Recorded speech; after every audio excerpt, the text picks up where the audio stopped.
আজ আমাদের সঙ্গে আলোচনার জন্য রয়েছেন সাবেক সংসদ সদস্য জনাব মেজর অবসরপ্রাপ্ত আখতারুজ্জামান। জনাব মেজর আখতারুজ্জামান, আপনাকে একটা বিষয় নিয়ে শুরুতে আজকে আমার মনটা একটু খারাপ। খারাপ এই কারণে আমাদেরই একজন মানে আপনার অগ্রজ সহকর্মী বিভুরঞ্জন সরকার, আপনি জানেন যে হঠাৎ করে উধাও হয়ে গিয়েছিলেন এবং তারপর উনি ওনার লাশ পাওয়া গেছে মেঘনার পানিতে। ধারণা করা হচ্ছে আত্মহত্যা অথবা অন্য কিছু। কিন্তু এর চেয়ে বড় কথা হলো উনি যাওয়ার আগে একটা খোলা চিঠি লিখে গিয়েছেন, যেটা নাকি একটা মিডিয়াতে প্রচারিত হয়েছে। সেখানে উনি অনেক কথা বলেছেন। সেগুলির মধ্যে কয়েকটা জিনিস, কয়েকটা বিষয় খুবই আমার কাছে মনে হয়েছে খুব গুরুত্বপূর্ণ। যে আমাদের মিডিয়াটা কত অনিশ্চিত একটা পেশা।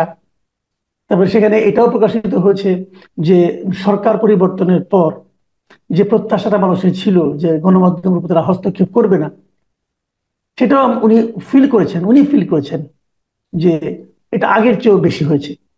তো এই বিষয়গুলো নিয়ে আমি আমি একটু মানে মেন্টালি একটু আপসেট। আর আমার ধারণা যে সে বিষয়টা আপনিও বোধহয় আপনার নজরে এসেছে। এটা নিয়ে আপনার একটা প্রাথমিক মানে অবজারভেশন অথবা মন্তব্য একটু শুনতে চাই আগে। ধন্যবাদ আজকাল ভাই, এত গভীর রাত্রে আপনি আমাকে স্মরণ করেছেন এই একটি চলতি বিষয় নিয়ে কথা বলার জন্য। এই জন্য প্রথমে আপনার যা সালাম জানাই, আসসালামু আলাইকুম। সঙ্গে সঙ্গে আপনার অগণিত দর্শক শ্রোতাদেরকেও জানাই আমার সালাম, আসসালামু আলাইকুম। যে যেখানে আছেন ভালো থাকবেন, সুন্দর থাকবেন, নিরাপদ থাকার চেষ্টা করবেন। জানি না কতটা নিরাপদ থাকবেন। বিষয়টা খুবই দুর্ভাগ্যজনক, দুঃখজনক। বিপিনরঞ্জন সাহেব বা সাংবাদিকতা বললে সকল পেশায় ঝুঁকিপূর্ণ। এমন কোনো পেশা নাই যেখানে ঝুঁকি নাই। মানুষ কিছু করতে চাইলে, ভালো কিছু করতে চাইলে সেখানে ঝুঁকি তো নিতেই হয়। সেখানে শারীরিক বলেন, মানসিক বলেন, পারিপার্শ্বিকতাও ঝুঁকি নিতে হয়। তার মধ্যে আপনারা কিছু সাংবাদিকরা আছেন যারা ঝুঁকি নিয়ে চলছেন, জীবনের ঝুঁকি নিয়ে, জীবনের মানে বেঁচে থাকার ঝুঁকি নিয়ে। কেউ হয়তো আত্মহত্যা করেছে, কেউ হয়তো আত্মহত্যা না করে নীরবে মারা যাচ্ছে। কিন্তু মানুষকে ঝুঁকি নিয়ে চলতে হয়। তো আমার কাছে যেটা খারাপ লেগেছে, আমি ওই নোটটা আজকে দেখার সৌভাগ্য আমার হয়েছে। পত্রপত্রিকা অনলাইনে বিভিন্ন জায়গায় চলে আসছে যে উনি যে নোটটা দিয়েছেন, সেখানে যে কথাটা আপনি বলেছেন যে আজকের মাধ্যমে এখন মিডিয়া যেটা ফ্রি হওয়ার কথা ছিল, সেটা উনি ফিল করে গেছেন লাস্ট মুহূর্ত পর্যন্ত, যেটা হয় নাই। তো হয় নাই বললেন, তার দায় দায়িত্ব তো কখন নিতে হবে। তাহলে এই বক্তব্যটা তো যদি উনাকে বলতে হবে। আপনি জানেন যে সন্তান যদি মা বাবার বকাবাজিতে যদি আত্মহত্যা করে, সেখানে কিন্তু সমাজ সমাজ বাবা মাকে দায়ী করে।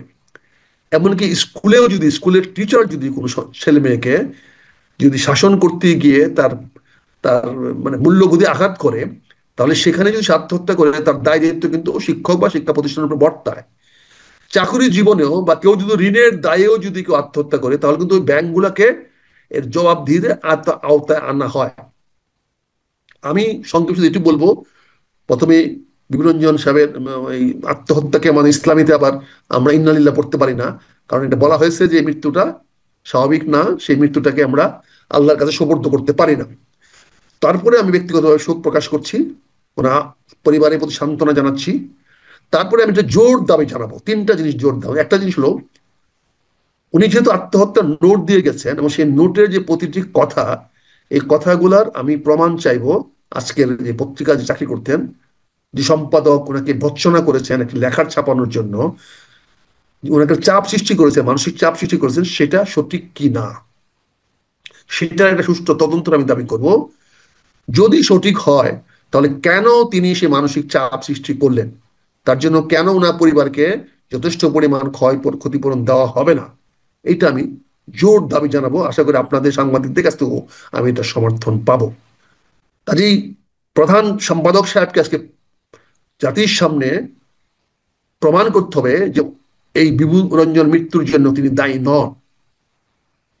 উনি তো দায়ী করে গেছেন, বিভুরঞ্জন কিন্তু দায়ী করে গেছেন তার মৃত্যুর জন্য। তার কর্তৃপক্ষের বিরুদ্ধে উনি লিখে গেছেন যে এটাকে একটি লেখা চাপানোর জন্য উনাকে কঠোর চাপের মধ্যে পড়তে হয়েছে। এইটা আমি মনে না, করি বিষয়টা ঠিক এরকম না, বিষয়টা ঠিক এরকম না, কারণ উনি যেটা লিখেছেন আমি ব্যাপারটা জানি। আমি জানি এই কারণে যে উনি লেখাটা ছাপার পর ওই পত্রিকার উপর যে চাপ এসেছিল আর কি। তো এই চাপ আসার পর ওনাকে কিছুই বলা হয়নি। ওনাকে কিছু, আমার সঙ্গে বিবুধার আলাপ হয়েছে কিন্তু এগুলি নিয়ে। হ্যাঁ, আমার সঙ্গে কথা হয়েছে ওনার। ইন্টারেস্টিং, আমি এখানে আমি আপনার সঙ্গে একটা আলাপ চাইতার ভঙ্গিতে বলি, আপনি একটা ইনফরমেশন দিই আর কি। আমি এর মধ্যে আজকে একটা কন্টেন্ট করেছি। ওই 15 তারিখে যে লেখাটা ছাপা হয়েছিল, ওখানে কিন্তু আমিও একটা লেখা দিয়েছিলাম, আমার কাছ থেকেও বিবুধ একটা লেখা চেয়ে নিয়েছিলেন। চেয়ে নিয়েছেন যে আপনি এই বিষয়ের উপরে লেখেন, এবং আমার ওই লেখাটা ছাপাই হয়নি শেষ পর্যন্ত। এবং এই জন্য বিভুদা আমার কাছে বেশ শর্মিন্দা ছিলেন যে আপনার কাছে লেখাটা এত করে চাপ দিয়ে নিলাম, এত আপনি ব্যস্ততার মধ্যে সেই লেখাটা আমি ছাপতেই পারলাম না। উনি এই দুঃখ করেছেন। তো আমার চেয়েও আরো সফট একটা লেখা, মানে এখন লেখার যে আবার হার্ড আর সফট হয় এটা আগে জানতাম না, কিন্তু এখন অবস্থা এমন দাঁড়িয়েছে যে এখন আমি এইভাবে আমি এটাকে এখানে ডিফাইন করতে হয়। কামাল ভাই, জি। আপনাকে আমি একটু জি। থামাই দিচ্ছি এই জন্য যে আপনি ঠিক আছে, আপনার হ্যাঁ। বন্ধু আপনি বলছেন, কিন্তু সেটা পত্রিকা কর্তৃপক্ষের চাপের মধ্যে পড়ুক, উনার চাপের মধ্যে পড়ুক, ওনার মধ্যে দুটি কাজ করেছে। একটি, হ্যাঁ। ওনার দায় দায়িত্বের প্রতি উনি সচেতনতা দেখিয়েছেন যে আমার লেখার জন্য আমার মালিক পক্ষকে আজকে চাপের মুখে পড়তে হয়েছে। Right, right. এটাও তো একটা চাপ। এটাও চাপ, রাইট, এটাও চাপ। না, ফ্র্যাঙ্ক কনফেশন করে উনি উনি ভাবছেন যে তাহলে আমার আত্মহত্যা করা উচিত, কারণ আমার জন্য তো আমার কর্তৃপক্ষ চাপের মধ্যে পড়েছে। কারণ আমি জানতে চাই, ও জনগণ জানতে চাইবে, জনগণ জানার অধিকার আছে ওই চাপটা কে দিয়েছে, এবং পত্রিকা এই চাপটা কি? কর্তৃপক্ষ রাইট। হুম। চাপটা কি এবং করতে কে দিয়েছে। আমি এটা সুষ্ঠু তদন্ত চাইবো, এখানে কার জি। আছে। আমি সরাসরি মাননীয় প্রধান উপদেষ্টার কাছে অনুরোধ করবো, উনি বলেছেন আপনারা খোলা হুম। মনে হুম। লেখেন। উনি খোলা হুম। মনে লেখার পর একজন লেখক লেখা ছাপানোর জন্য কেন আত্মহত্যা করতে হবে, এর জবাবটা আমি বিনীতভাবে আমি ডক্টর ইউনূস সাহেবের কাছে চাবো। ওনার কোনো জি। মিডিয়া, ওনার কোনো উইং, ওনার কোনো অংশ এরকম কোনো চাপ পত্রিকার উপর করেছে কিনা, এটা সুষ্ঠু হুম। সমাধান হুম। দেওয়া উচিত। এটা ডক্টর ইউনূস সাহেবের নিজের অবস্থানকে পরিষ্কার করার জন্য দেওয়া উচিত। কারণ উনি কিন্তু আমাদেরকে অভয় দিয়েছেন, আপনার মন খুলে লেখেন। যদি মনে করেন আপনার প্রথম দিনের ওনার বক্তব্য, উনি কিন্তু বলছেন জি, আপনার একদম মনে আছে। রাইট। উনি পরিষ্কার বলছেন রাইট। আপনার মন খুলে লেখেন। কাজে এই যে মন খোলা লেখা দূরে কথা, লেখা ছাপাতে গিয়ে আজকে একজন সাংবাদিককে আত্মহত্যা করতে হবে, এটার দায়ভার কিন্তু মাননীয় প্রধান উপদেষ্টার কাছে ডাইরেক্টলি হোক ইনডাইরেক্টলি বর্তায়। আমি অনুরোধ করবো, বিনীতভাবে কামনা করব, জাতির কাছে অনুরোধ করব যে আসলে এই ধরনের কোন চাপ আছে কিনা বিভিন্ন পত্র পত্রিকায়, সেটা পরিষ্কার করা উচিত। এবং জি।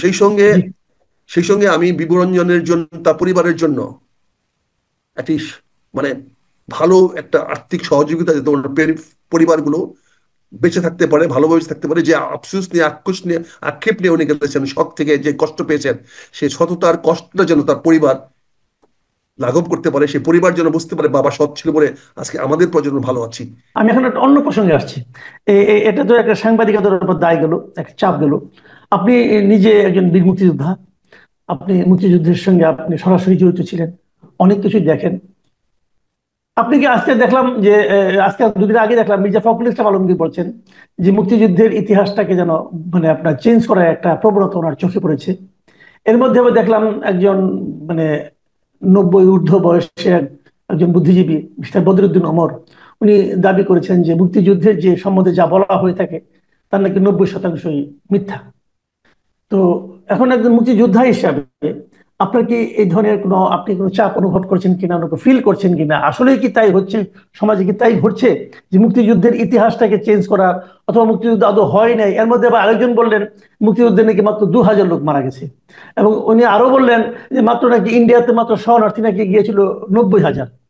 এই যে বিভিন্ন বয়ান এখন আসছে, একজন মুক্তিযোদ্ধা হিসেবে আপনার কাছে কি মনে হয় যে আসলে কি যুদ্ধটা এভাবে হয়েছিল?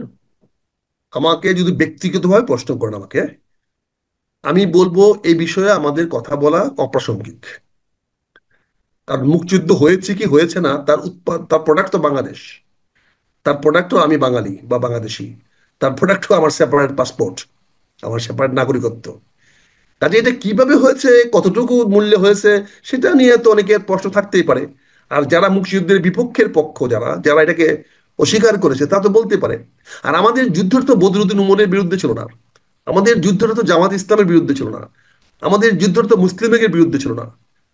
মুক্তিযুদ্ধের যুদ্ধটা ছিল পাকিস্তানের বিরুদ্ধে, পাকিস্তানেরও সারা জনগণের বিরুদ্ধে না, সারা পাকিস্তান মাসির উদ্দেশ্য না। সেটা ছিল ইয়াহিয়া এবং তার জেনারেলদের বিরুদ্ধে, যে জেনারেলরা বাংলাদেশে আমাদের উপরে একটা যুদ্ধ চাপিয়ে দিয়েছিল। সে জবাবটা তারা দিক। বদরুদ্দিন উমর সাহেব যদি তাদের পক্ষে লোক হয়ে থাকে, একসময় আমরা দেখেছি অনেকে মুক্তিযুদ্ধকে ব্যবসায়িক পণ্য হিসেবে ব্যবহার করেছেন। গত সরকার মুক্তিযুদ্ধকে এত বেশি মুক্তিযুদ্ধ করে এটাকে বাজারে এত সস্তা করে দিয়েছেন, যার ফলে আজকে আবার হয়েছে। তা আমি মনে করি মুক্তিযুদ্ধ নিয়ে আমাদের আলোচনা করার দরকার নাই, আমাদের কাউকে মুক্তিযুদ্ধ চিহ্নিত করার দরকার নাই, আমাদেরকে পুরস্কার দেওয়া দরকার নাই, দেওয়া দরকার নেই। আমরা পুরস্কার পেয়ে গেছি যখন বাংলাদেশ নামক রাষ্ট্রের জন্ম হয়েছে, যখন আমরা নিজেরা শাসন করার মতো অধিকার পেয়েছি। আজকে তো আমরা আমাদের দেশ শাসন করছি, সেটা আওয়ামী লীগ হোক, বিএনপি হোক, জামাত হোক, জাতীয় পার্টি হোক, নতুন দল এনসিপি হোক। তারা তো ভারতের কোনো মহকুমকে, ভারতের কোনো উপজেলাকে, থানাকে বা কোনো পরগনাকে শাসন করতে পারবে না। তাদের শাসন করতে বাংলাদেশকেই। তারা পাকিস্তানের কোনো অংশকে শাসন করতে পারবে না, তারা শাসন করতে বাংলাদেশকেই। কাজে বাংলাদেশটা তো মুক্তিযুদ্ধ, মুক্তিযুদ্ধ মানে বাংলাদেশ। এটা কে স্বীকার করলো, কে অস্বীকার করলো, এটা তো কিছু আসে যায় না। এখন শেষ প্রশ্নটা হচ্ছে যে নির্বাচন নিয়ে কিন্তু মানুষের মধ্যে একটা শঙ্কা কাজ করছে, এক ধরনের অবিশ্বাস কাজ করছে। অনেকেই বলতে শুনছি, উনি বলেছেন যে নির্বাচন ফেব্রুয়ারিতে হবে, কিন্তু অনেকে বলছেন নির্বাচন কি আসলেই হবে? এটা নিয়ে কিন্তু নানা ধরনের একটা মানুষের মধ্যে অনাস্থা কাজ করছে।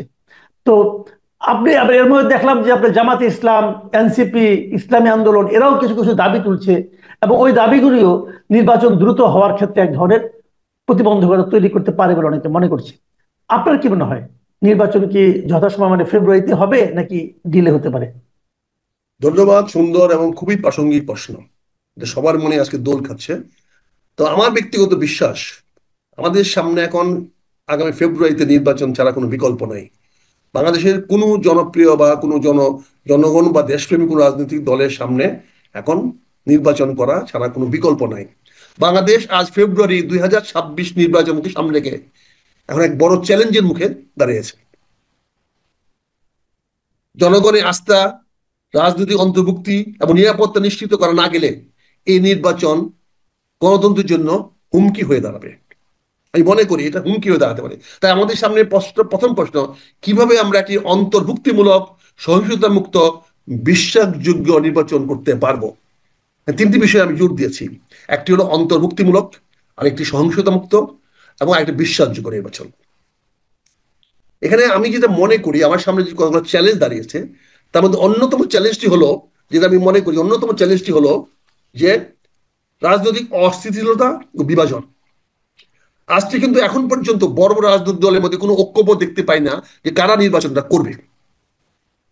এখানে যে কোনো আগে আগে একটা টুর্নামেন্ট লিস্ট তৈরি করতে হবে, রাজনৈতিক দলে কারা থাকবে, কারা থাকলে রাজনীতিটা গ্রহণযোগ্য হবে, কারা না থাকলে হবে না। এখানে যদি একজন দাবি করে যে আমি না থাকলে রাজনীতি গ্রহণযোগ্য হবে না, তাহলে সে তো আলাদা গুরুত্ব পেয়ে গেল। কাজে সকল রাজনৈতিক দলগুলোকে একখানে বসে সিদ্ধান্ত নিতে হবে কাকে রাখবেন কাকে রাখবেন না। যদি কাউকে বাদ দিতে চান দেন, আমি রাজনৈতিক দলের নাম না বলছি। আপনি যদি আওয়ামী লীগ ছাড়া রাজনীতি করতে চান, সেটা যদি বিশ্বের কাছে গ্রহণযোগ্য করাতে চান, গুড না, এটা নিয়ে কোনো বিতর্ক হওয়ার সুযোগ নাই। কিন্তু আপনাকে বসে সিদ্ধান্ত নিতে হবে সকল রাজনৈতিক দলগুলোকে, এখানে বসে আপনি করবেন। কাজে প্রথম চ্যালেঞ্জ যেটা মনে করি সেটা রাজনৈতিক অস্থিতিশীলতা ও বিভাজন, যার ফলে অংশগ্রহণ নিশ্চিত হয় নাই এবং বিশ্বে এটার মধ্যে একটা অনেক একটা অনাস্থা দেখা যেতে পারে। কিন্তু আমার মূল যে বক্তব্যটা, আপনি প্রথম যে কথাটা বললেন যে অন্তর্ভুক্তিমূলক, মানে আপনি কি বলতে চাচ্ছেন যে আওয়ামী লীগ যদি নির্বাচনে না থাকে তাহলে কি নির্বাচনটা গ্রহণযোগ্য হবে না? সংক্ষেপে বলবেন প্লিজ। গ্রহণযোগ্য হবে না, কিন্তু প্রশ্ন উঠতে পারে। প্রশ্ন উঠতে এখানে পারে, প্রশ্ন আচ্ছা আচ্ছা উত্থাপিত আচ্ছা। হতে পারে হুম যে অনেকে প্রশ্ন করতে হুম। পারে, আওয়ামী লীগের কি গার্জিয়ান নাই, এদের কি দেশে বিদেশি তাদের পক্ষের লোক নাই, এখানে প্রশ্নবিদ্ধ জি করতে পারে। সবচেয়ে বড় বিপজ্জনক হলো যিনি হেরে যাবে নির্বাচনে, সে তখন এটাকে ইস্যু বানাতে পারে। সে তখন বলতে পারে যে যেহেতু আওয়ামী লীগ নির্বাচনে ছিল না, এই জন্য তার ভোটাররা না জি আসতে পারে নাই, আওয়ামী লীগের ভয়ে, ফলে এখানে নির্বাচনটা ফেয়ার হয় নাই, নির্বাচনটা সুষ্ঠু হয় নাই। কাজে এখানে আমি জি মনে করি যে অন্তর্ভুক্তিমূলক বলতে সবাইকে নিয়ে করতে হবে। আর যদি সবাই মনে করে যে আওয়ামী লীগকে নির্বাচন নিয়ে আসবেন না, তাহলে এই ব্যাপারে সবাই ঐক্যমত থাকতে হবে যে এই নির্বাচনের ফলাফল কেউ অস্বীকার করতে পারবেন না। এই ব্যাপারে সকল রাজনৈতিক দলের একটা ঐক্যমত থাকতে হবে। জি, অনেক ধন্যবাদ। অনেক ধন্যবাদ জনাব আখতারুজ্জামান। আপনি আসলে নির্বাচন নিয়ে যে কথাগুলি বললেন, আমার মনে হয় এগুলোর জন্য আমাদের আলাদা একটা অনুষ্ঠান করা দরকার। কারণ আপনি ডিটেইল অনেকগুলো জিনিস নিয়ে চিন্তা ভাবনা করছেন। আমরা আগামীতে যদি সময় পাই, সময় পাবো ইনশাল্লাহ, আগামীতে আবার আপনার সঙ্গে বসবো, এবং তখন আমরা কেবল নির্বাচনটা কিভাবে হওয়া উচিত, আপনার যে পরিকল্পনাগুলো, প্রস্তাবগুলো, এগুলো নিয়ে আমরা কথা বলতে চাইবো।